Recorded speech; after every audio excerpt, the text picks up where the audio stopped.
a Midwest college football podcast, joined as always by Clinton Boring. My name is Ryan Satkowiak, and we are pleased to be joined by Zach Seyko, host of the Locked On Nittany Lions podcast, as we are doing a little bit of a preview for one of the headliner games this weekend, Penn State, West Virginia, a game that both Clinton and I have been looking forward to. I know Penn State and West Virginia fans have been looking forward to it as well, because it's all I've been seeing on Twitter for the last 13 days.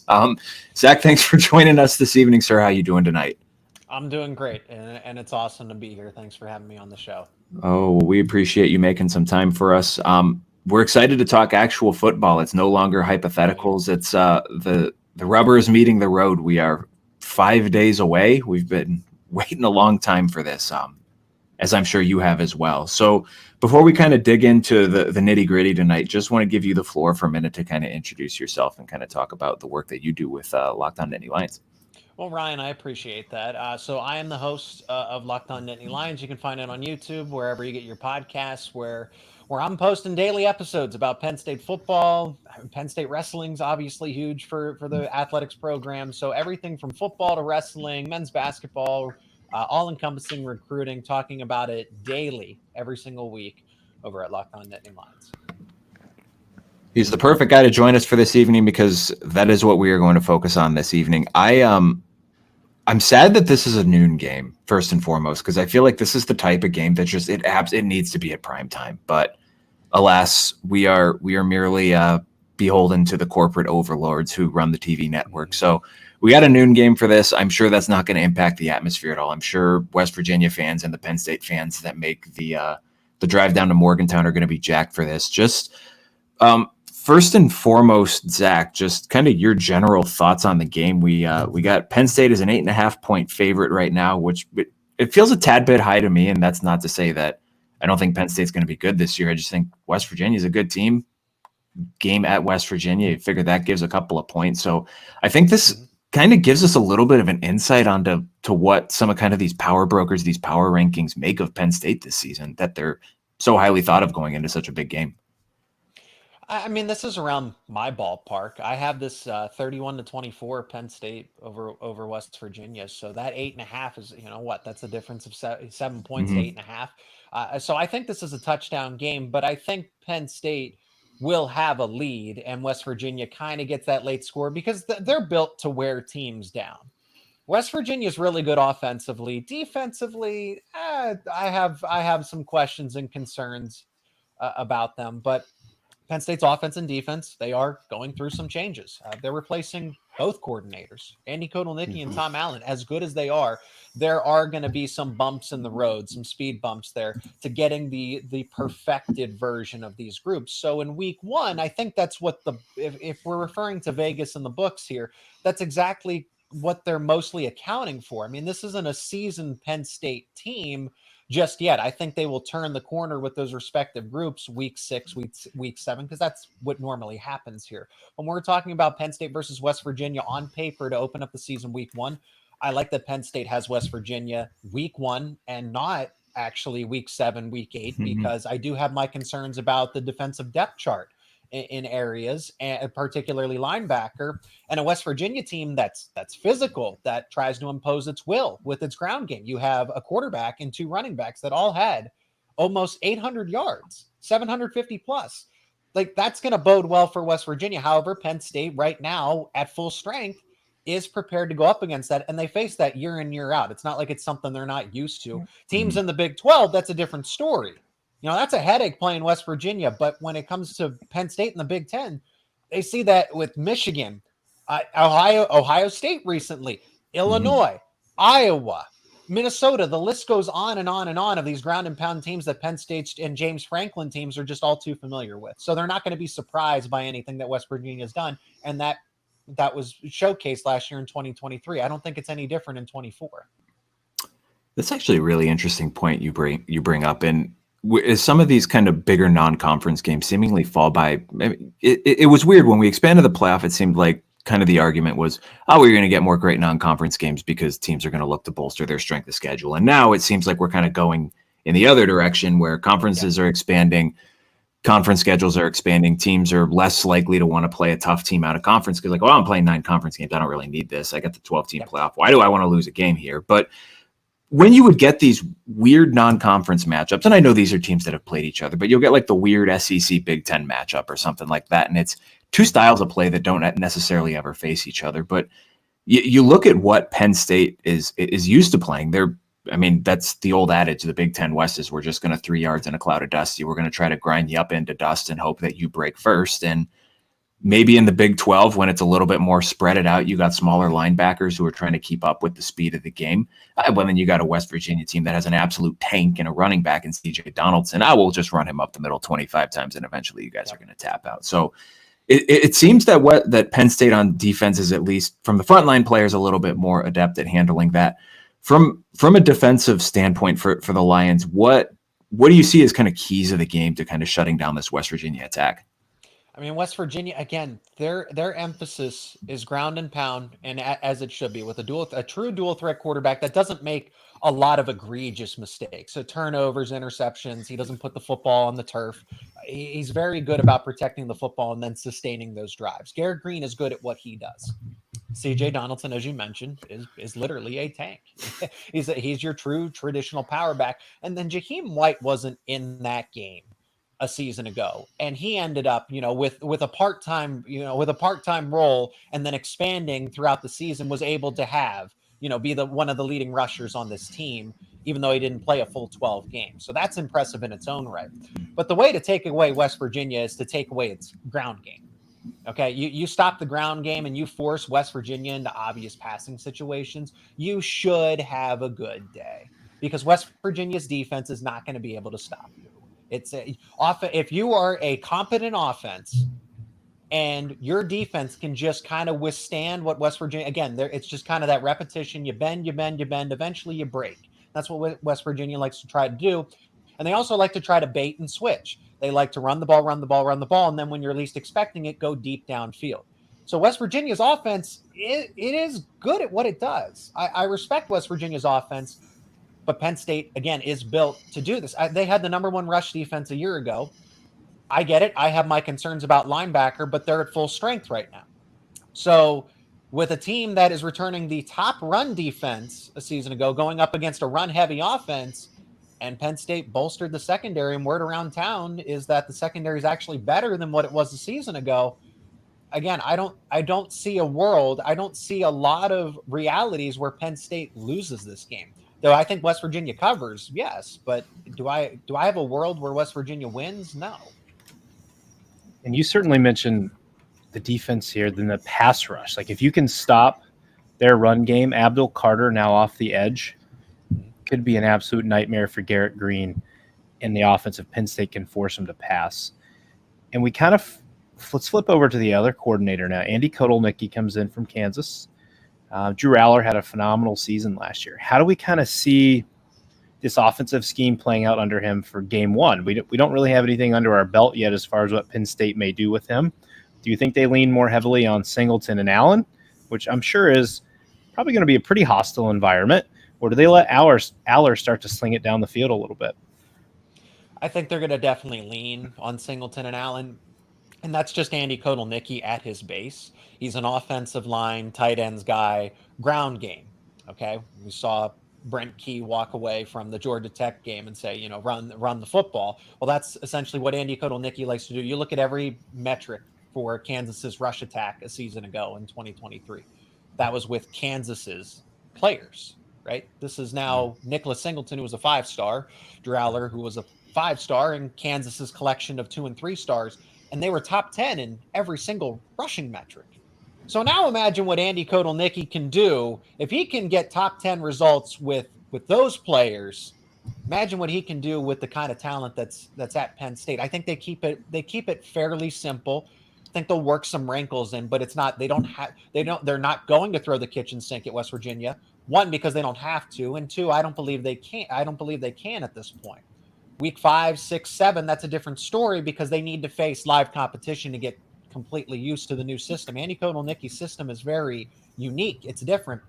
But Penn State, what's going to be unique about this team is they are going to use every tool in the toolbox. That includes Singleton and Allen in the ground. That includes them through the air. They're going to be used a lot as wide receivers. Drew Aller has lost almost 8 pounds. Okay, why is that a big deal that he's on a weight loss program? It's because he's going to run the football more. He's going to be an actual dual threat quarterback. I've said this and I'll say it again. I am not saying that he's going to be vintage Lamar Jackson at Louisville.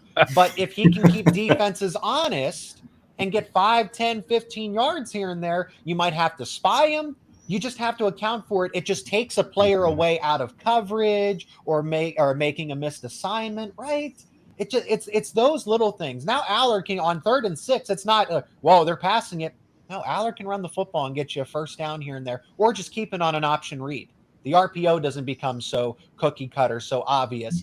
Defenses just have to account for that now. So I truly mean every tool. Bo Prabula is a dual threat quarterback. He's the backup. He will come in specialty design plays a lot more frequently than he was utilized a season ago. Truly every asset for this Penn State offense. And then Penn State, if I remember correctly, they lose 3 starters off the offensive line from last year. How are we kind of feeling about the O-line entering into this first matchup here? I have my concerns, but I've said this on X, and the data backs it up. And what West Virginia did or didn't do in the portal, West Virginia's defensive line front 7 isn't that good. They lost their top playmaker in Koba at the linebacker spot.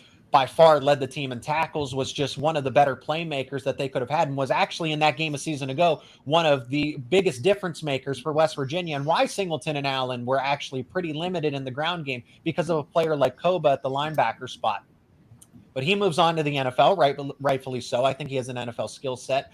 And Beanie Bishop as well, who was just, again, a game changer, a difference maker. So now a defensive line that was bottom 20 in terms of how effective they were in getting after the quarterback. Overall, as a run defense, allowed 4.6 yards per carry. That's an important metric. Anytime that you're looking at NFL, college football, doesn't really matter. Look at yards per carry and yards per pass attempt for both offense and defense, and that will give you the best understanding of, okay, how good, don't look at the total yards per game. That doesn't tell the full story. Look at yards per attempt for passing and rushing, and you'll get an idea. And West Virginia was 89th in terms of, out of 130 FBS teams in terms of defending the run. So they're below average against the run. They're even worse rushing after the quarterback. So I have my concerns about Penn State's offensive line in terms of gelling and chemistry and all that, but not when they face a West Virginia front 7 that's like this. What do you expect the receiver rotation to look like? It doesn't look like we're getting a depth chart from James Franklin, but it sounds like there's been a lot of buzz around at least Harrison Wallace and Liam Clifford, in addition to maybe a little bit Julian Fleming. Do you expect those 3 to be kind of the primary guys? And how else do you kind of see the receiver rotation playing out behind those 3? So the wide receivers aren't going to be the bread and butter for Penn State. This is one of the position groups that I would just rank lower on the team. They have talent, but I can't argue that there are any superstars in this group. Okay, but they're still I think they need some help from the offensive coordinator, where Mike Yursich didn't do that. He really left them out on islands, just didn't give them a lot of help. And that's where Andy Kotelnicki is going to come into play and help scheme them open. But you're right about that. Trey Wallace is going to be the number 1 wide receiver. I think your number 1 overall pass catcher will be the tight end in Tyler Warren. I mean, he's the one that has the best potential NFL future pedigree out of any of them that are available for Drew Aller. Whoever's going to be, Bo Prabula is going to come in at times. So whoever's throwing passes out there on a given play, Warren will be your main target at wide receiver. It's Trey Wallace as your clear-cut number 1. Your slot receiver is going to be Liam Clifford. Then on the outside, it really depends what Penn State's trying to do. Julian Fleming, don't just expect him to come in and be, he's eventually going to transcend to the number 1 spot, or, he's going to be that complimentary number 2 wide receiver. Amari Evans isn't getting enough credit.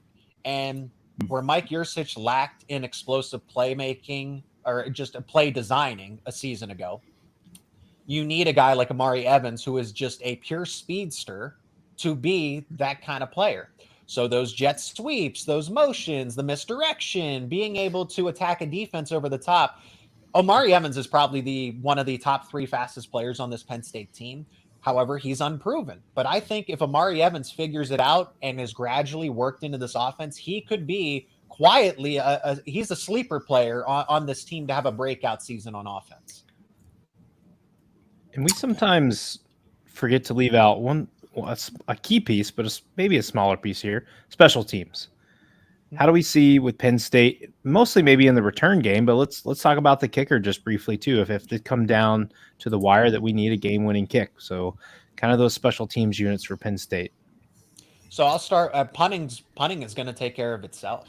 Riley Thompson's back. He was very good in Big Ten play last year, just overall. But he's one of the better punters in the Big Ten conference. I imagine he'd be an all conference selection by the end of the season. Return the long snapper Tyler Jasansky, like that stuff matters. So the punting game will help the defense, create long fields and stuff like that. Third side of the football absolutely matters. But everyone's interested in place kicker when you want to talk about a Penn State situation because they did lose their kicker. So now they have Sanders Sahadak, who hasn't exactly been reliable, and he's a veteran in this case. They brought in a Tulsa transfer in Chase Meyer, and Ryan Barker, quietly as a redshirt freshman, has made this a 3-man competition.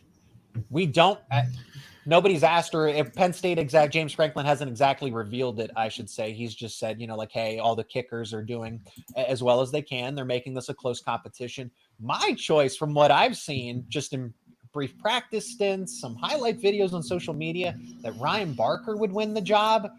Sanders Sahadak has been there for the longest time. It's nothing against Chase Meyer, but I think a 1A and 1B, depending on how the coaches see it day to day, we don't see everyday practices. We see them once a week and get to ask questions. But from what I've seen, I like Ryan Barker to win the competition as kind of that outsider looking in at this case. But I don't really know that if you can make field goals, that's great. I don't really see a big difference between them, although I think Barker does have one of the stronger legs out of all the available kickers. And maybe I missed it. Who's kind of the focus for your kick returner, punt returner? Sure. Yep. So same thing as the past 2 seasons. Nicholas Singleton and Katron Allen, they like to have running backs as the kick returners.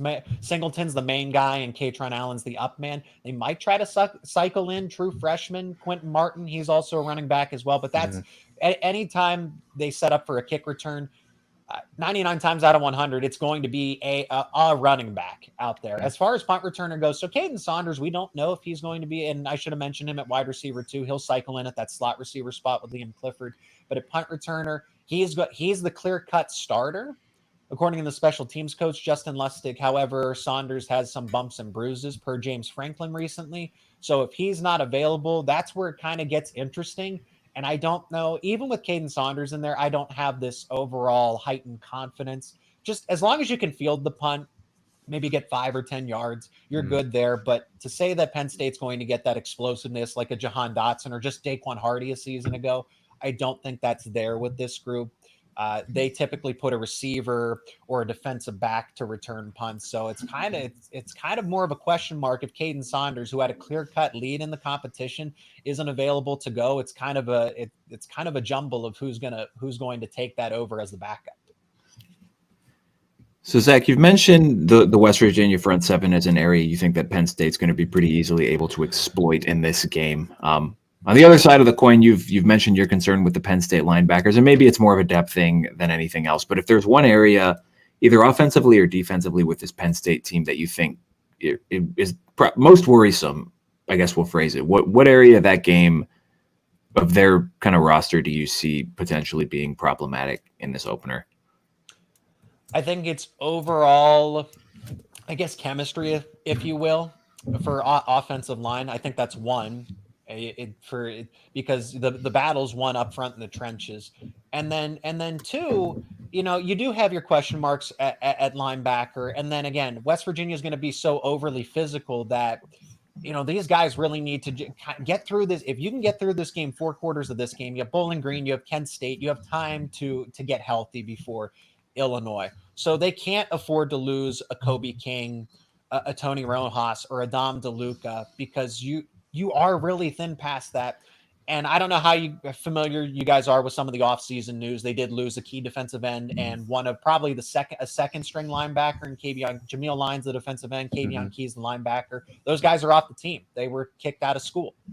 And even if those guys were there, the linebacker and Kavion Keys particularly, I still would have had my questions and concerns about the linebacker depth. So those are my two biggest ones that could, possibly swing the pendulum back towards West Virginia. But because of what West Virginia does offensively, I would say in this case, it's the linebacker depth. All right. And then kind of as we head towards near the end here, Ryan. Yeah, Ryan, I'm looking right at you. Zach.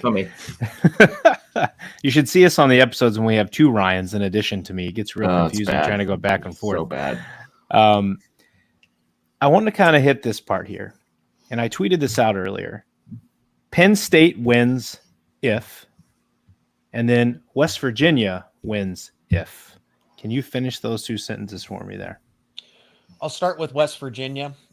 West Virginia wins if you have a lot of chaotic stuff. And that's my point. Again, West Virginia can stay close and keep up. Again, it's in Morgantown. They cover the spread, in my opinion. Again, this is a 31-24 game in my mind with a late touchdown by West Virginia to kind of essentially return the favor to what Penn State did last season. But West Virginia, Penn State doesn't turn the football over. So that's what I mean by you just need absolute chaos. You would need a total breakdown of communication. Andy Kotelnicki's offense is too complicated for Penn State. Drew Aller, Nicholas Singleton, Katron Allen, the wide receivers aren't on the same page. The offensive line isn't gelling. Like, you need absolute chaos there on Penn State's offensive side of the football. And something that's uncharacteristic of Penn State and Drew Aller, the turnovers, fumbles, interceptions. But Penn State doesn't turn the football over, and West Virginia doesn't force turnovers. So if West Virginia were to win this game and pull off an upset, it would take an uncharacteristic turnover or 2 or 3 for Penn State to lose this game and West Virginia to win. To flip that over, Penn State, I feel like I've laid it out pretty clearly. Kind of do what you utilize your assets. Run Nicholas Singleton, Katron Allen, get a little creative. Again, I feel like you don't have to throw the kitchen sink at West Virginia. And I think you can sneak into Morgantown and pick up a victory. West Virginia is a good team. I think it's crazy that Pat McAfee has them as the number 3 seed in his 12-team college football playoff. West Virginia is not that good, but I think at the end of the season, everybody's going to look back and say, Penn State might have played upwards of 5 or 6 top 25 teams, and West Virginia is going to be one of them. I don't like when people say that Penn State has one of the easier schedules. It's easy. PFF has them as the top 10 most difficult schedule in all of the country, and that's because you could play upwards of possibly 6 top 25 teams. One of them is West Virginia, and that game is, in fact, on the road. So this is a challenging matchup. West Virginia is a good team. I think they contend in the Big 12, but Penn State is built for this kind of opponent. And again, the matchup is just ideal for them because of them playing in the Big 10, because of the talent they have. They have an upgrade in an offensive coordinator to Andy Kotelnicki. Oh, and you return your starting. Everyone says Drew Aller's afraid of the lights. He can't compete on the road. He's terrible. This is his second year doing this. He's a returning starter, and he was fairly a good one. If Penn State, I'll finish with this, guys. If Penn State really had all these problems that kept them from, making the college football playoff, they wouldn't have made one change. The one change was firing Mike Yurcich in the middle of the season and going and getting Andy Kotelnicki as soon as possible, which was their top available offensive coordinator on their big board. So they got their guy. If it was really that bad, Ohio State went and changed its quarterback. Penn State didn't even think about that. Ohio State went and got another running back. Penn State didn't do that because they had the players. They just didn't have the coach that was allowing them to execute at their potential. Well, quick side note here, Zach. I do have the Penn State Nittany Lions in the Big Ten Championship this year. We revealed that last night. Bingo. Last night, 2 nights ago, something like that. My brain's all it was last night. Out, but it was last night. I have Penn State in the Big Ten title this year, rematching with Ohio State, and I think that's going to be a lot of fun for round 2. I can absolutely. Again, I think Penn State right now on paper is the 3rd best team, Ohio State and Oregon, and then they're not much of a gap. I think Penn State's right there. I have Penn State at 10-2 just to kind of account for margin of error. Again, they're going out to Southern California. Oh, then they get a bye week, and then they got to go to Camp Randall in Wisconsin, and then they got to play probably the number 2 team in the country, Ohio State. Ohio State's my pick to win the national championship. But if you look at Vegas and the books right now, that game to begin the season when everything's equal, everybody's available, Penn State and Ohio State. Ohio State's only a 3.5-point favorite. So that tells you what Vegas thinks and how close those teams are. I get it. It's at Beaver Stadium, so home field helps, but that's only a 3-point swing in the case. It would be a 6-point swing all the way back if that was in Columbus. So a neutral site game, Ohio State would be about 6 or 7 points, but that tells you where the books have Penn State right now. There's a gap, but then you would think Ohio State, based on the way everybody's having all these other conversations around Penn State, that Ohio State would be 2 or 3 touchdown favorites in that game. And they're not. Penn State's is going to be favored in 11 games. And if everything goes well, right, if luck happens to be on their side, Penn State could go 12-0. Penn State could definitely make the Big Ten championship. I think Penn State's closer to 12-0 than they are a hypothetical 8-4, 7-5. But I have 10-2 just to kind of account for injuries and, those trips to Southern California, Wisconsin, then Ohio State, and then Washington. Like, that's a daunting 4-game stretch. Mm-hmm. No, that's the fun thing about the schedule predictions is you say, I think they're going to go 11-1, and then the starting quarterback gets hurt in week 3, and then they go 7-5. It's like, you're an idiot. Why did you say that? Well, I didn't anticipate this. So, Zach, will you be going to this game this weekend? I will not be in Morgantown, but I will be, of course, covering the game from the comfort of this home studio here, and be at all the Penn State home games. So when I do travel, I make it all 7 home games at Beaver Stadium. Nice. Very nice. Well, that was Zach Seyko from the Locked On Nittany Lions podcast and the Rivals Network joining us this evening to talk the Penn State West Virginia game coming into this weekend. You got a score prediction there. He's got a 31-24 West Virginia loss. I almost said the West Virginia win. Jesus Christ. That's that one. I'm putting words in his mouth there, guys. Don't manifest it. No, I'm not. Don't speak it into existence. I'm all about the reverse jinx. So if I pick your team to win, you don't want that because I'm bad luck. I am bad luck. Well, sir, we appreciate you taking some time for us this evening. Thank you. It was very insightful. I think we both appreciated that. Mm-hmm. Absolutely. Oh, thank you. Thank you for having me on as a guest. I really appreciate that opportunity. And then thanks everyone for tuning in live this evening. In the podcast feed tomorrow morning, you'll have a little bit of a more extended episode. Clinton and I are going to shoot a second half to this offline, just talking about our Thursday picks, as well as 5 questions we have on the Big Ten heading into week 1. So thanks everyone for tuning in this evening. We will see you live again on YouTube on Thursday night for a little watch along with the UNC Minnesota game. Take care, everyone. See you.